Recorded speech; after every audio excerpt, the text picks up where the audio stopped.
So recently, I've played through and watched the visual novel and anime of Air, and I figured might as well make a video talking about what I thought about it.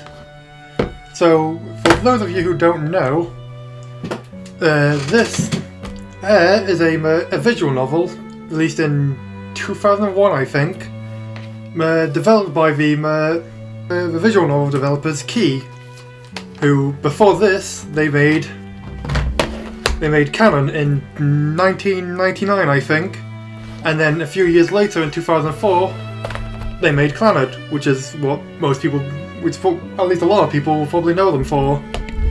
Over the past few years, I've been slowly getting into seeing more and more of what these developers have done. Technically, it started with Angel Beats, but that was back before I even really knew of the company Key. And then after that, a good few years later, I ended up going on to Clannad, and then I also ended up playing through Harmonia. Harmonia, I think that's what it's called. I played through that one as well, and then I went on to Canon last year, and now this year I've played through Air. General thoughts on what Air is. Probably one of my least favourite from Key, but it's still really good, and I'd still highly recommend it to anyone who's interested in visual novels or just any of these these games, these stories or whatever they do. So first up, so we can end the video on a high note. What are some of the things I'm not too fond of about this, especially in comparison to the other series? I think for me personally, it's because not all the characters were they weren't as impactful as some of the other series that they've done. Go for just these characters on the box art here. Misuzu, great character, and I'll explain a little bit more on her later, but she's certainly a highlight. And then there's Minagi, who was actually the first character the first ending who I got. And she was pretty good, but I'd say a lot of it mostly picked up towards the end of her storyline. And then there's Kano, who they had a good story, I will say that, but something about it just didn't quite hook me for whatever reason, which is I'd say is pretty rare with these Key visual novels. There were things like her having magic, which was an interesting mystery going on as whether or not she actually had magic, but maybe they could have leaned on a little bit more of it. And then there's also the actual really magical elements of the story going on, where there was a weird other personality thing going on with her, but maybe they could have maybe they should have gone through with that a little bit more. Because it just kind of seems oh, she's just being very mean, very vague, or just things like that. Maybe they could have expanded on the idea of her having this other personality, almost as if to deal with the death of her mother. That could have been done a little bit better. And then there was also just the weird that weird patch on her wrist and on Yukito's neck after she strangled him, but those don't really get any kind of explanation of them. It was just sort of magic just going on. They never if there was an explanation, it didn't feel clear. So I guess part of my problem with Kano's story was just things felt a little too vague. And then there was her, who I'm forgetting the name of. Basically I'm just gonna say she's just the winged one. She was it was an interesting story. It was a cool story. I liked how it was a bit of a different tone, with it being being set in old time Japan kind of thing. And I liked the contrast going on. But I guess a thing about all of these when put together is I didn't feel there was much really standing out, I guess. especially with like the only like character who's like really standing out to me is Misuzu, who once again I'll get onto later. And then like as for a comparison, let's go into canon for a second, because I'd say so off the bat there's like as you can see there's 3 characters here, 4 characters here. Though there is also her, so I guess it equals out to being 4 each. So, but as to like the quality of things, I quite like all of these characters. I quite like all of the characters and all of the stories to some degree. Like Ayu's was really good. Mai's was pretty great.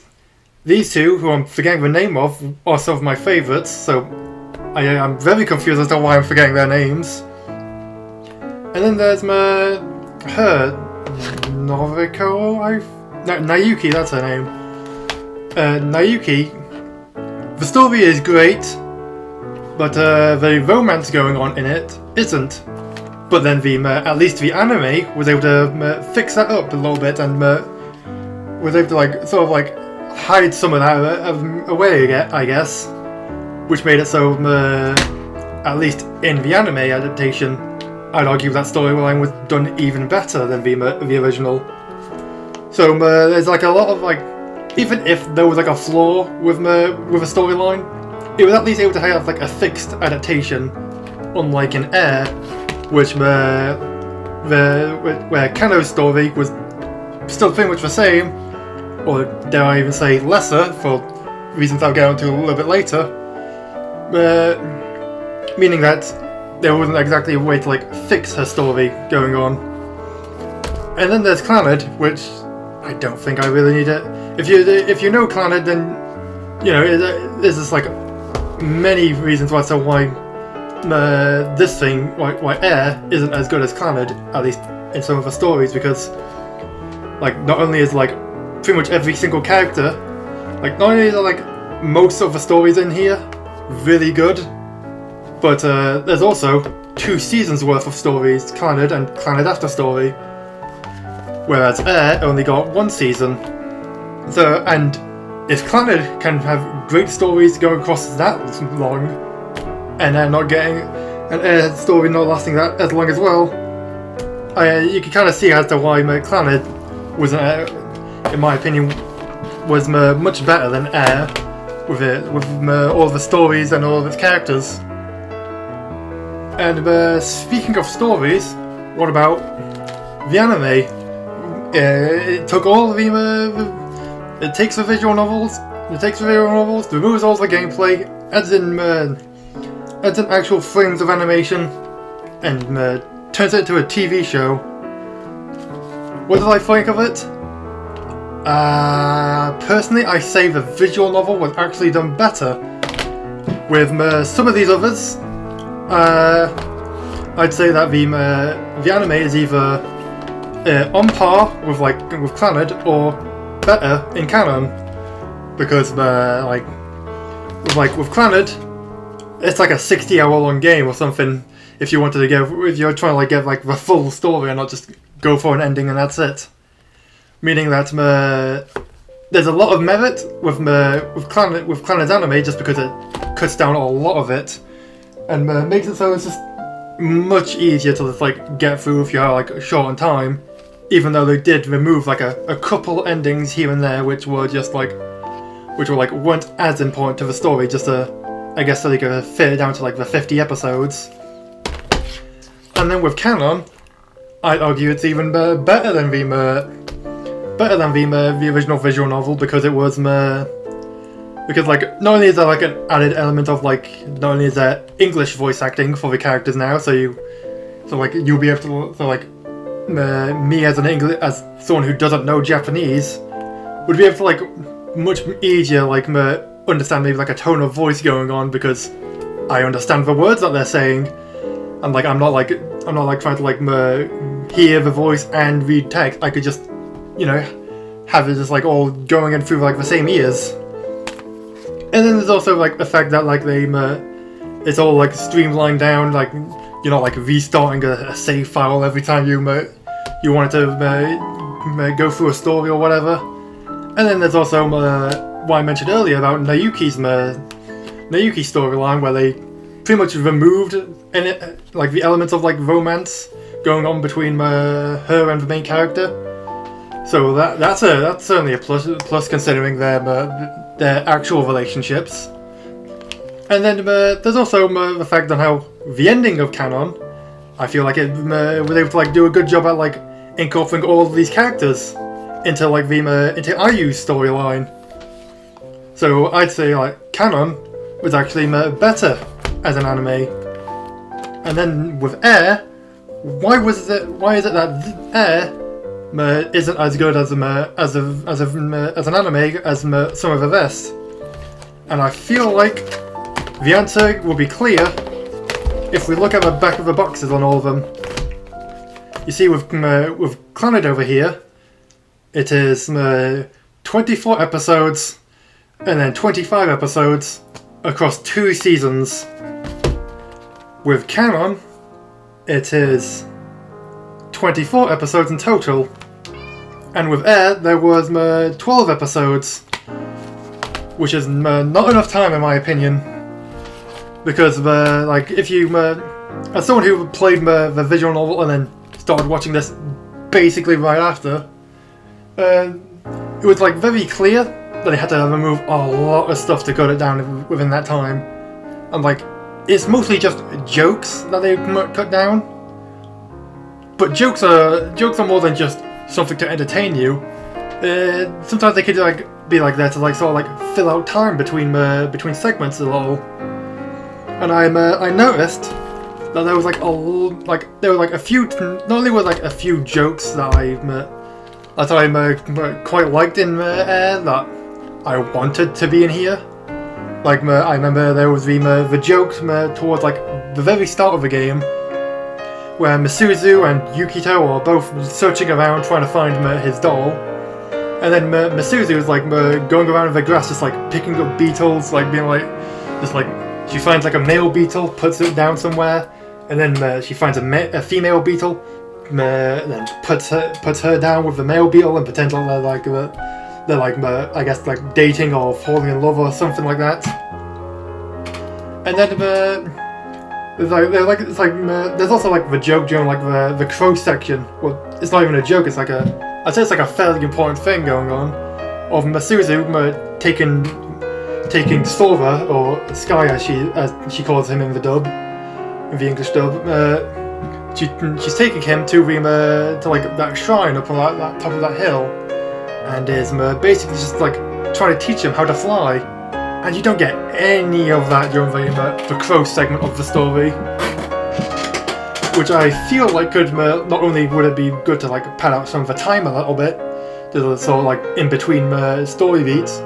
But it would also, it's also good because like it didn't really seem that special at the end of at the very end of the final episode, where the crow starts like flying off to finally be with the winged one in the sky.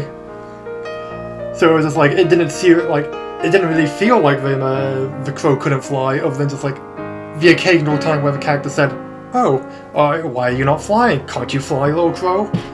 So it's just like So like it felt like they had to like trim down like a lot of stuff, which I feel like is very detrimental with something like Air, and with all of these with any other like Nakige visual novel to anime adaptation, because like a big thing about these these sad visual novels is that they usually start with like things just being normal and positive and happy and all that, and then over time it would just like sort of like maybe allude to something like sad or mystical or whatever going on, and then right at the end it would just like hit you with whatever it is that's going on and show you the problems that's causing. Like for example with Minagi, like it's just all the scenes with her is just sort of just, oh, you're just hanging out with Minagi and Michiru, and then it's just like and then eventually you sort of like you see a mother. You see her mother a little bit, and you start to hear that maybe there's like something not quite right going on with her. You see that there's like she's not maybe not quite the healthiest. So that's maybe like putting a little bit of unease in you. And then they start like hitting you with things like she's in a dream, and then she wakes up from the dream, and then she's forgotten all about Minagi, and then you're learning about how Minagi is also like she's sort of stuck in her own dream. And then it hits right at the end with Michiru leaving. So like there's like a lot there's like meant to be like a lot of build up and like stuff going on between all these like different like moments going on. But with Minagi's with the adaptation of Minagi's story, it felt like it went by too quickly. If I'm not mistaken, I'm pretty sure the episode where Minagi's mom forgot about who Minagi is the same episode she remembers who she is, which I think is a big problem, a big example of like how problematic it is being 12 episodes long only, because like it feels like that should have been like a 2-episode thing. Like the start of the first episode, it reveals that she forgot who she is. Like maybe like at the start of the episode, or maybe like halfway through, it reveals that she's forgotten, and then like you see like an entire the entire like episode, so like they're trying to like deal with it, trying to like help her like move into the train station, maybe like hanging out with Michiru figuring out that something's not quite right, and then it goes into and then, like at the end of that, of like the second episode of this this little section, then they can be Minagi coming back home and finally being remembered. Because then, like at least they'll at least like have like a big break between like these like important story beats. Like if we assume that Minagi is forgotten at the start of an episode, and then the next episode, the very end, that is when she's able to return home and her mom remembers. That would basically be like almost an entire hour of just Minagi is forgotten. But if not, it's cut down in half to like 30 minutes or maybe even like 20 minutes. Which is like much less impactful of like a time for things to like settle in, I think. And with Canon was like Canon like didn't really like suffer with any of these problems because it was given 24 episodes. It was given like double the length of air, which I'm pretty sure that is entirely because the way these animes released was like this: Canon and then Clannad afterwards. And like I'm pretty sure the only reason why there's only 12 episodes of air is just because it was their first one. They didn't know, like, they didn't have like the budget to do it, or like the confidence to like do that many episodes. And then after they finished Air, they were like, we have a budget to give Canon like enough time it needs. And then Clannad it's such a big series that it was already going to need a long story anyway. And now that they have the budget from Canon, they'll be able to make it be not just 12 episodes or 24 episodes, but 24 episodes split across 2 seasons, so it makes sense as to why there's only 12 episodes long. But I do wish that they could have maybe like... I do kind of wish that there could be like, I don't know, a remake or something of one of these days. Simply because like, I do really like this, I do really like the story. And I did really enjoy these characters, like... Even like Kano, I did mention on how like her story didn't really like hook me in as much, but I still really enjoyed the character, especially in the anime, seeing her all animated and like it's like really like showed me like showed like a fun personality she had, which is like a really big positive to like adapting these visual novels, these static portraits turning into like actual like moving people, I guess. Hopefully one day they could like fix that problem with give it like a remake, because I'm pretty sure Now that I'm thinking about it, I'm pretty sure there was like a canon anime before Air. There was at least an earlier one before this, which I'm pretty sure was only 12 episodes long. I'm not too sure because I haven't like, I don't even know if that's like available in the UK over here. So there's like, so I haven't like even seen it.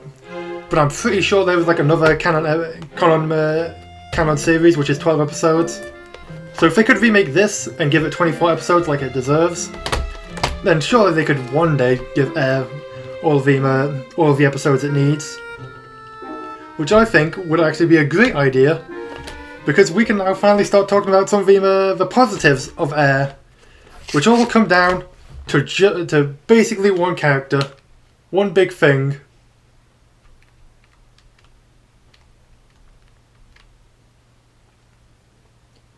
And that is Misuzu. So why is it that I really like Misuzu? You know, some people may be wondering, and I feel like part of it comes down to sort of like the structure of her story, because initially you get her mom, or technically her aunt, but for the sake of simplicity, let's just call her mom because I kind of forgot what her name is. Basically, initially you're kind of like shown that maybe she isn't all too like great of a parent. She's not really like shown to be taking care of Misuzu. She's not really like paying much like attention to her. Like she's just sort of like letting Misuzu just do what she does, whatever. Like no, she's not really like caring. But then like, so initially you're not really given like a strong, like a good like idea of like who she is. You're not really like liking her too much, which is definitely the point of her. But then you go through like all of like the initial Misuzu storyline. You see her slowly falling ill, and you think she's like going to die, and then you see her come back, and it's like, oh, now that's interesting. Well, but like the sad thing is, Yukito is gone. But then you have to go through the entire storyline here just to like finally get around to the ending. And then when you do get to Misuzu's ending, they do it in a pretty interesting way. What I originally thought the Air storyline, as what it's called, what I thought that it was originally going to be was just start back up from where the Misuzu ending ended off. But they actually made it be like the perspective of like a crow whom Misuzu finds, which it reminds me that there's something that they've removed from the anime of like a scene fairly early on of Misuzu like running up to like a crow, trying to like pick it up and be like trying to like be friends with it, which is then like which was like nice to see when like with like when you get to like the Air storyline and you see it's Misuzu hanging out with this crow she named Sora or Sky. It's really like nice to see, because it's like that little joke, that little segment of Misuzu trying to just being innocent, wanting to play around with like this little crow, this random crow she finds. It's just like sweet to see her, this innocent little girl just like get this like stupid little wish she wanted of just hanging out with this random crow. But anyway, back to actually talking about the storyline. Because your perspective is with this crow who is hanging out with Misuzu all the time, your perspective is no longer of Yukito, who's often going out doing his own thing, doing his own little performances with like the little doll. You're now just like hanging out with Misuzu a lot. Which means in a lot of the scenes where Misuzu was away from Yukito, you get time with just Misuzu, which leads to multiple things. One thing is that it just gives you more time with a very fun character, lots of fun dialogue, lots of fun moments. But then there's also thing number two, which is the aspect that this really helps dive deep into the fact that Misuzu is lonely. Like she's like trying to be all cheerful, she's trying to be all happy about things, but at the end of the day she just wants to hang out with someone. be it Yukito, her mom, maybe even friends at school. She really wants to hang out with people, but she's also like kind of like you see her before meeting Yukito, and she's like kind of accepting that maybe she just won't ever be able to make any friends. She won't be able to be able to hang out with anyone during summer break. But then she meets Yukito, and it's like, you know what? This is going to be it. This is going to be my summer break. This is going to be the funnest summer break ever. It's a very good way of just solidifying yes, she is lonely. It's not just a thought that maybe she's lonely, or just in case you had the thought of oh, maybe she's just doing fine just by herself. No, they make sure to tell you that she wants to make friends with people. She doesn't want to just be alone all her life, which then makes some of the things later on more impactful, because the crow is still around after Yukito disappears, and it's revealed that the crow is basically Yukito, and Yukito made a wish to be he wants to be with Misuzu. Even he wish he could turn back time and be with Misuzu even more, which is how he turned into a crow. And then all of the segments after that is honestly my favorite part of the entire game, because it's just you had in the scenes leading up, you learnt that her mom wasn't actually as bad as she seemed. Yeah, she sucked at parenting, but at least there's a bit of a reason for it. She was given Misuzu. She was basically forced to have Misuzu, and even though over time she began to become fond of her, she didn't want to get too close, because she knew that one day Misuzu's father could just come back any time and demand her back. And it's just it's really nice to see that no, there was a bond between them, and it's just that due to circumstances, things just never got as close as they really should have been. And then you see that after Yukito disappears, it's you get a little bit before before the mom just goes away. You originally think that, oh, she's just not being a good mother. She's just abandoning her child. Just who cares if Misuzu's sick? I'm just gonna go on a little vacation. That's the initial idea you had of her. And then with her talking to the crow, you learn that actually she's going out to try and actually become her mother, try and have it be an official thing, which was really redeemed her character. And then there's the entire fact that after Yukito returned, she was finally able to become she was able to become her mother, and then they started spending much more mother-daughter time together, which was just it was very sweet to see. But there was also a small lingering feeling in the back of my mind that was just something's gonna get in the way, because it's a key visual novel.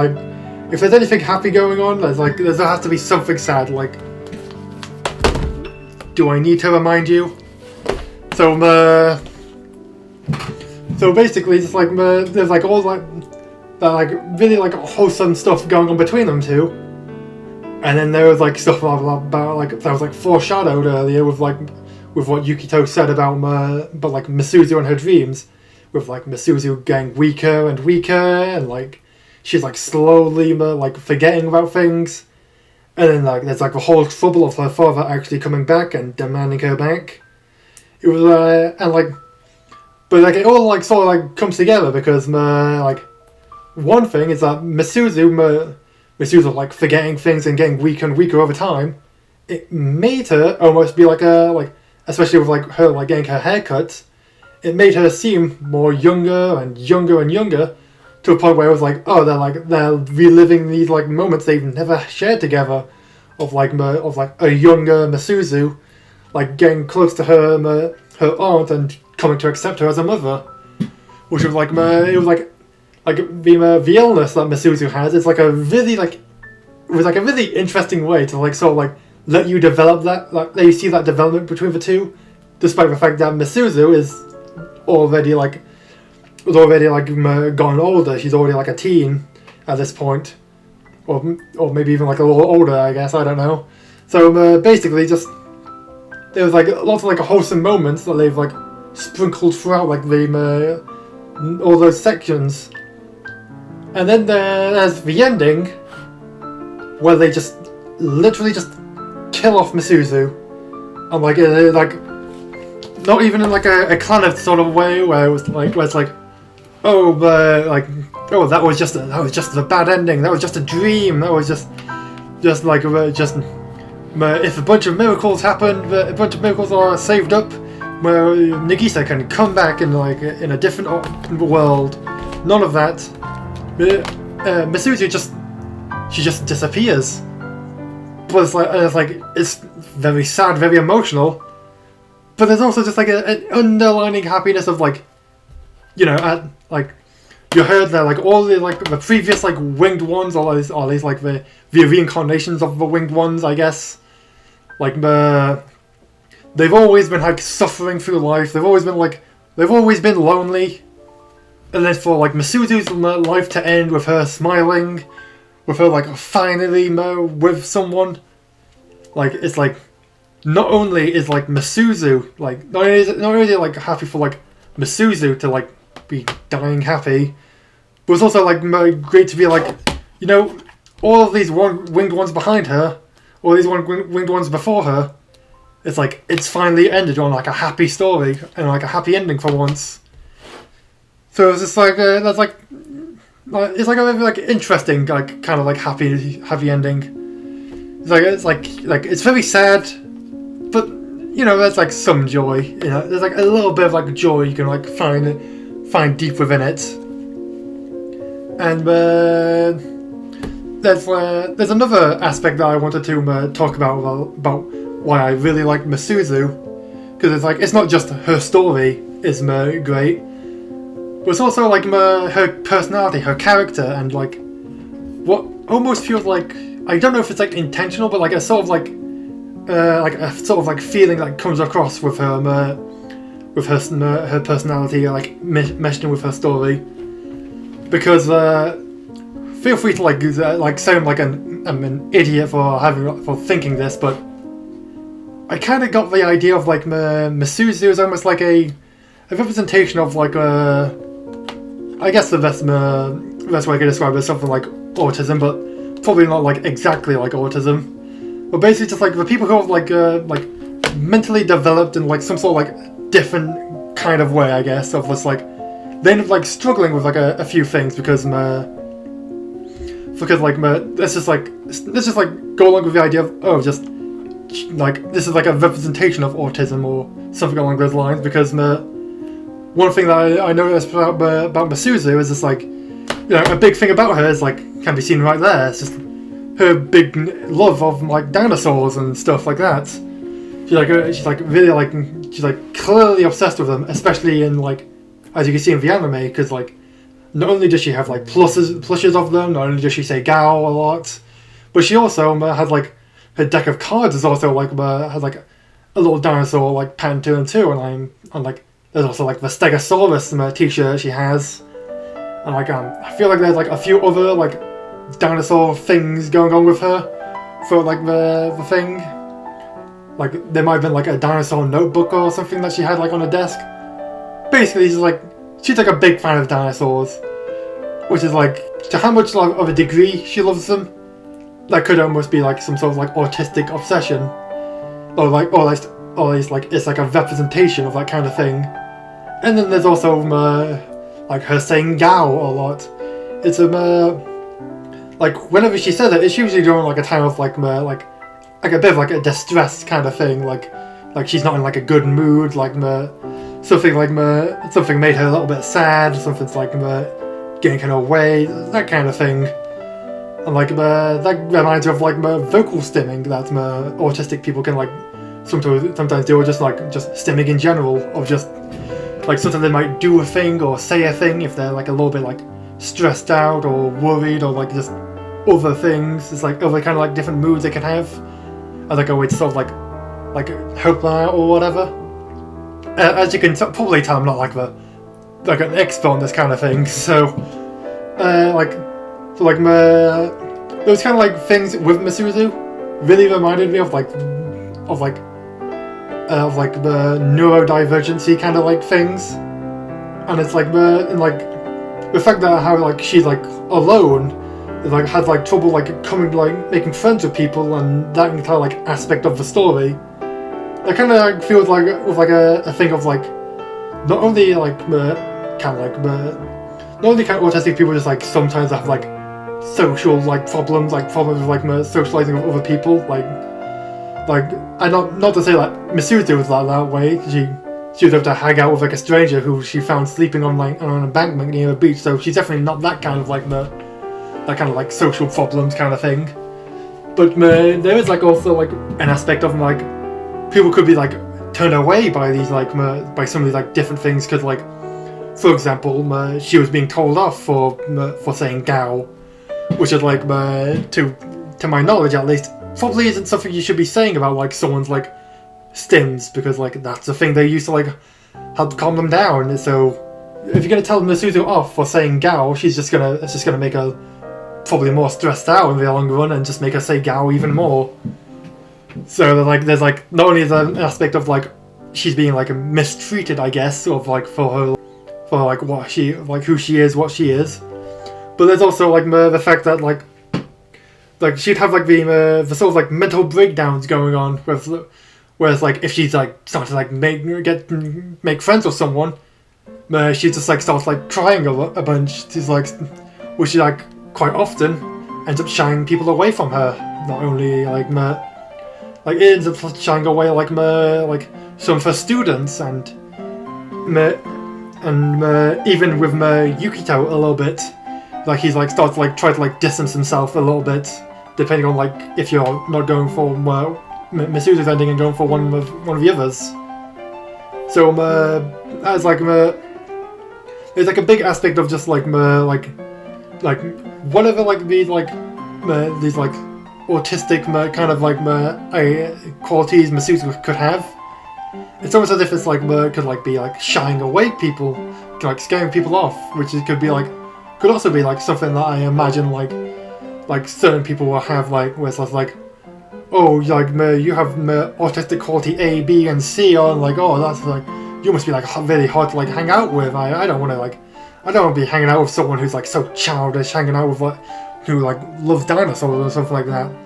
So like that's like an aspect of like neurodivergency that feels like a bit like represented by Misuzu.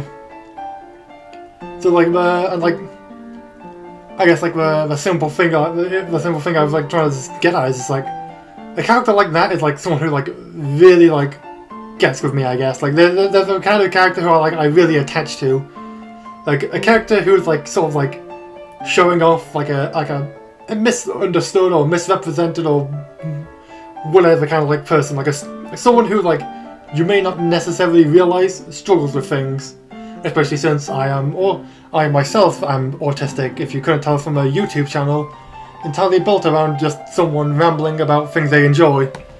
So like having like a character like Misuzu just feeling like she's like trying to be like a representation for like people like maybe not exactly on the autistic spectrum, but like, certainly people with like some kind of like development differences in themselves. You know, this is like a kind of like story and a character who I can kind of like really attach myself to. And the fact that she was like the focus of the game also made it just be like there's just more time with her, more time to have this very fun personality in the game and like in the anime. So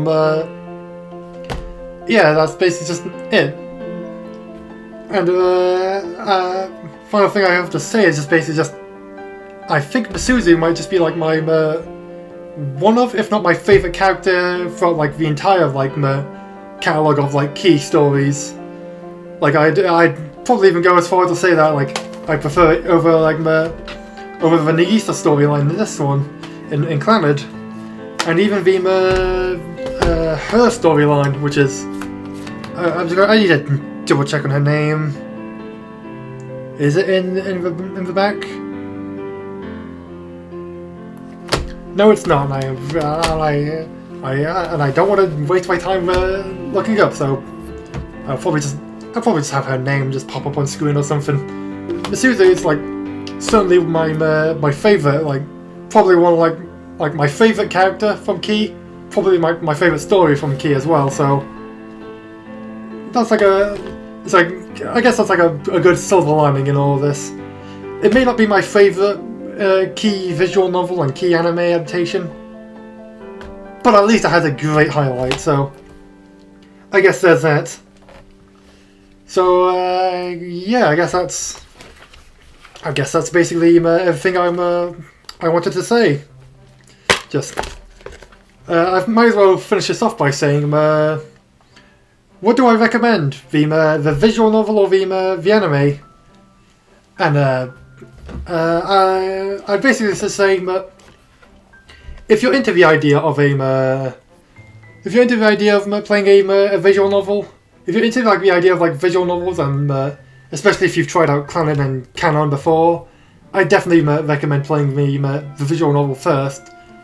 But if you're not like into like visual novels all too much, and you really only just want the story, I guess the anime isn't like a bad option. It still gets the story told, just it's not my preferred way of doing it. So yeah, I guess that's pretty much everything I have to say. So can I just so why don't I just end this off with a random question? Why is it that every single Key story I know of seems to be can almost be named after music?